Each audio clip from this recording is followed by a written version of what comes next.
Everyone, तो आज के द हिंदू न्यूज़पेपर में एक सबसे अच्छा आर्टिकल आया है and the title is and the culture of secrecy in judicial appointments. तो सुप्रीम कोर्ट के जस्टिस उज्जवल बुहान ने खुद कहा है कि कोलिजियम में ट्रांसपेरेंसी लाओ। ऐसा क्यों बोला उन्होंने? क्योंकि इंडिया के जजेस अपॉइंटमेंट सिस्टम जो है वो दुनिया का सबसे बड़ा सीक्रेट सिस्टम है। तो व्हाट इज़ द प्रॉब्लम, पहले तो हम ये जानते हैं। तो पहला जो कोलिजियम है वो कॉन्स्टिट्यूशन में कहीं है ही नहीं, ये जजेस ने खुद बनाया है 3 जजेस केस से। कोई भी वैकेंसी नोटिफिकेशन नहीं आती है, कोई भी एलिजिबिलिटी क्राइटेरिया नहीं है, कोई भी नोन मेथोडोलॉजी है ही नहीं है, कोई इंटरव्यू नहीं है। इवन 2017 में जो रेजोल्यूशन विद रीजंस पब्लिश होते थे वो भी 28 नवंबर 2024 से बंद हो गए। अब पता ही नहीं है कौन सिलेक्ट हुआ है, कौन सिलेक्ट नहीं हुआ है। तो दूसरा इस आर्टिकल में बात करी गई है अंकल जजेस कल्चर की। एक हमारे फॉर्मर सीजे हैं RM लोधा, उन्होंने ये कहा था कि 1/3 ऑफ हाई कोर्ट जजेस अंकल जजेस हैं।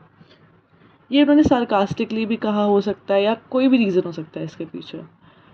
फिर 2018 में इलाहाबाद हाई कोर्ट के 33 में से 33 जजेस के जो थे वो रिलेटिव्स ही निकले थे। उसके बाद 2025 में सुप्रीम कोर्ट ने 30% के जजेस के पुराने कनेक्शंस निकाले हैं। ये क्लियरली जो किथ एंड किन वाला सिचुएशन है ना, ये क्लियरली हमारे article number 14 and article number 16 को वायलेट करता है।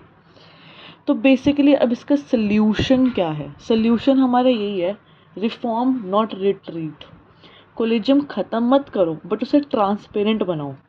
अब इसमें और कंट्रीज़ के भी एग्जाम्पल लिए गए हैं, जैसे कि यूएसए में वैकेंसी का पब्लिक एडवर्टाइजमेंट होता है, इंटरव्यू होता है।